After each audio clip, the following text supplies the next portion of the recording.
Click here if you are having trouble viewing video on a mobile device. San Leandro, efforts of an 81-year-old man to stay in his home at a mobile trailer park after a new owner increased his rent 25% appear to be over. John Bush said he reached a formal agreement Wednesday with the company that owns Bayshore Commons on Grand Avenue to leave by the end of the month in exchange for forgiveness of any past due rent or fees he owes. Bush now expects he will be living in his 1971 Ford Club wagon van. "I am not sure now how I am going to handle it," he said. Get top headlines in your inbox every afternoon. Get the free PM Report newsletter. Harmony Communities manages the 40-space site that was known as Estadio Trailer Park until fall 2017, when it came under the ownership of Bayshore Commons and its name was changed. Just before the property was sold, however, the rent was set at $845 for everyone at the park before. Different tenants were paying different amounts. In December, the management company reminded tenants the increase would kick in Feb. 1, and that it would jump to $895 in April.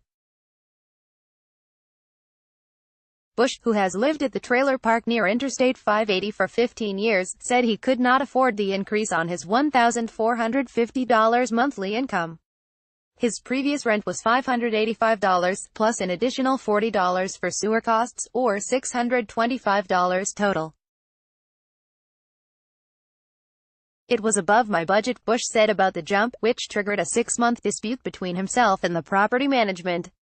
"What was I supposed to do?" Fellow tenant Michelle Vieira, who moved into Bayshore Commons with her husband just as the new rent was set, said the increase has undermined the sense of community she initially felt about the place. "It's been hard," said Vieira, who previously rented a house in Castro Valley. "We came here because it was somewhere we could afford and because they said it was like family here. But I do worry about what might happen in the future. Modular homes recently built on the property have made her uneasy because it may be a signal the owner wants to push out those in-trailers," Vieira said. Along with Bayshore Commons, rent also recently went up an average $117, plus an additional $45 sewer and water charges, at Trailer Haven, a 160-space spot on East 14th Street that has places for recreational vehicles. "In all honesty, I am furious about this whole situation," San Leandro Councilman Lee Thomas said about the increases on July 16, when the council got a briefing on San Leandro's 9 mobile home parks. "I think now is the time to send a message," Thomas said. "We just can't allow this to happen in the city." San Leandro does not have rent control, but under the city's rent ordinance approved last year, a landlord must offer a tenant financial help to move if their rent increases 12% or more in a year. The relocation assistance is capped at $7,000. A mobile home resident can only get the benefit, however, if the tenant is renting the mobile home itself, and not just the space where it is parked. Bush owns his 23-foot-long trailer, which he said will likely now go into storage.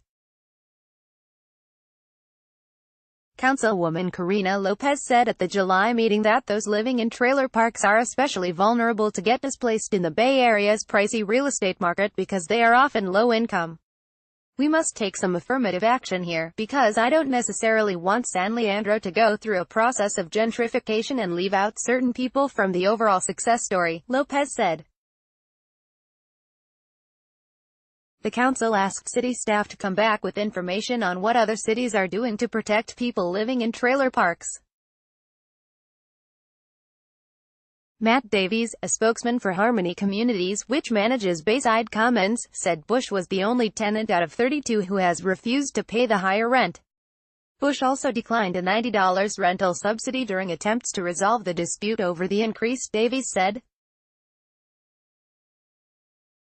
Just 2 tenants have moved out since the raise took effect, which Davies said shows the rent is fair. "It was a blight to the neighborhood," Davies said about the trailer park. "The rents are necessary to provide safe and habitable living for the residents. It's easy to charge low rents if you don't make efforts to repair and maintain a property. The rent increase by the prior owners was fair and necessary. The new owners have put about $500,000 into improving the property in the last 10 months and will continue to improve the property until it is up to par with the neighborhood. If Bush had accepted the $90 subsidy to bring his rent down to $805, he was still facing a 25% increase. A self-described activist who spends time each week demonstrating against United States policies in the Middle East and over other issues, Bush worked in refrigeration and air conditioning before he moved into Bayside Commons. "I wanted to be in a place where people talked with each other," Bush said.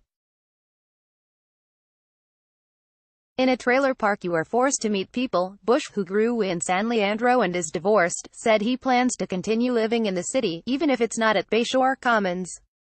"I grew up in this neighborhood," he said. "As a kid I used to run around San Leandro Creek. This is my home. I can't just leave."